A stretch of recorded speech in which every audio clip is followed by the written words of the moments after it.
This is the TOSOT 24,000 BTU mini-split air conditioner. The indoor head looks like a long, low-profile white bar with a gentle curve across the face and a discrete temperature readout that can be turned off if you like a darker room. The air louver sweeps smoothly, pushing air across the space instead of blasting it in one spot. The outdoor condenser is a compact steel cabinet that feels substantial, around 123 pounds, with a solid fan shroud and dense coil protection that suggests durability rather than flimsy sheet metal. Key features that matter to me are pretty simple. This is a 24,000 BTU system, which equals about 2 tons of capacity. That's enough for a large living area, an apartment, a garage workshop, or an open concept main floor, depending on insulation and layout. The 22 CR2 rating means it's very efficient. CR2 is a standardized measure of how much cooling you get per unit of electricity across a typical season. Higher numbers mean lower power bills, and 22 is firmly in the high efficiency range. It runs on a variable speed inverter compressor, which ramps up and down instead of turning fully on and off. In plain terms, it holds a steady temperature, uses less power, and runs quieter. It's also a heat pump, so it cools in the summer and heats when it's cold. The spec sheet and my testing line up. Cooling in very hot weather is strong, and heating in cold snaps felt confident. Noise is excellent. The indoor unit is whisper quiet to the point where the soft whoosh of air is usually all I hear, and the outdoor unit is calm enough not to bother a neighbor's window. The Wi-Fi control is straightforward, the mobile app is simple to set up, and voice control with Alexa works as expected for basic on-off, mode, and temperature commands. From my experience living with it, I care about 3 things: temperature control, humidity control, and sound. This system nails those. It pulls the room down to temp faster than the window units I replaced, and the humidity drops quickly without the room feeling clammy. If you've only used window ACs, the difference is obvious within an hour. The fan sweep plus the wide vanes give you even coverage, and I rarely feel hot or cold spots. The indoor sound is low enough for sleep or a video call without background rumble. The heat mode is also legit. During a stretch of chilly mornings, the room came up to set point without the usual space heater dryness or smell.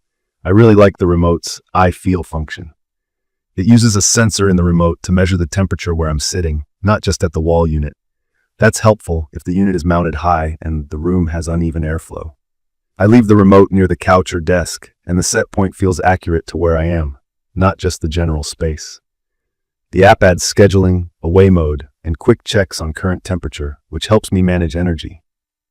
I've also had good luck integrating it into a smart home setup through the GRI-based app ecosystem for automations like turning the unit on when I'm heading home.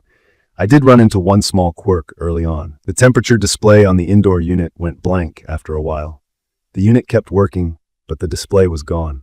Swapping in fresh batteries on the remote fixed it immediately. Apparently, the remote can send basic commands on weak batteries, but the display toggle needs a little more juice.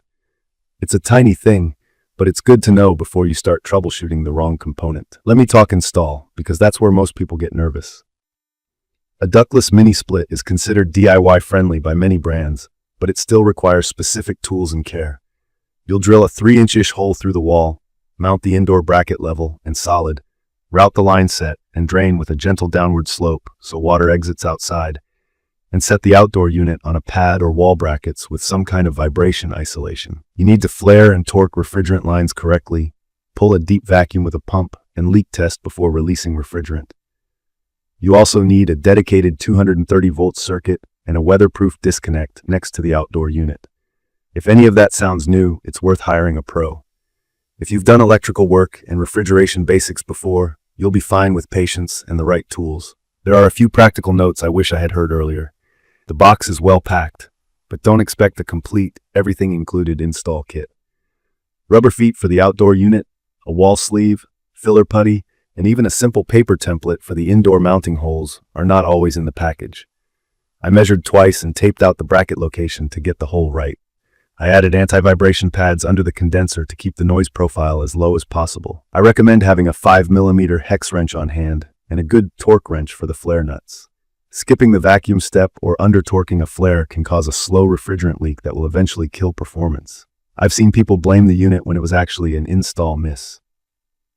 On build quality, I'm impressed. The plastics on the indoor head don't creak when the unit ramps up, the louvers don't chatter, and the filters slide out easily for cleaning. Reinstalling the reusable filters can take a gentle hand so they seat cleanly. Angle them in and don't force it. The outdoor cabinet feels robust and the fan is balanced. I keep the area around it clear of leaves and snow so it can breathe. The drain line stays sloped through the wall, and I insulated the portions exposed to avoid condensation drips. On support, I'll be honest, I've seen mixed reports. Some folks get quick help, others say responses take a while. My own questions were answered over email after a couple of days. Nothing went wrong with the hardware, so I didn't need a warranty claim, but I suggest registering the unit, keeping your receipts, and confirming whether self-install affects the 5-year warranty terms in your area. TOSOT is part of GRI, a huge HVAC manufacturer, which gave me confidence in the core tech, but local support always matters, especially if you're new to mini splits. It's perfect for a large bedroom, an open living room, a bonus room, or a workshop where you want steady temperature and quiet. If you're replacing a handful of window units, you'll instantly appreciate the comfort upgrade. If you're heating with space heaters, you'll like how even and efficient the heat pump feels. If you're building a small studio or office, the low-noise floor keeps audio clean and meetings distraction-free. I'd recommend this for advanced DIYers who already own a vacuum pump and know their way around flares and 230-volt circuits, or for anyone who can hire a qualified installer but wants high efficiency without paying a premium brand price. If you're brand new to tools or uncomfortable with electrical, bring in a pro for install and enjoy the unit's performance afterward. Either way, plan for a couple of small accessories the box doesn't include. Take your time on measurements and use the smart features to get the most out of it. In my opinion, the value is strong. The performance feels like what higher-end systems promise: fast, even cooling, solid low-temperature heating, and very quiet operation. The Wi-Fi features are actually useful, not just a checkbox. And the I Feel mode is one of those quality of life things you miss when it's not there. Energy use is light for the amount of comfort you get, which is the whole point of a high SEER 2 system. The main trade-offs are installation complexity for beginners and the possibility of slower than ideal support if you hit a snag. Those aren't deal breakers for me, but they're worth factoring into your plan.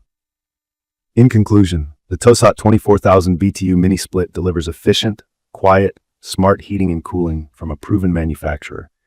If you pair it with a careful install and a few thoughtful accessories, it feels like a long-term solution that keeps bills down and comfort high. I'm happy with it, and I'd use it again in a similar space. If this video helped, please subscribe to the channel and drop a comment below with your questions or your experience. Thank you for watching.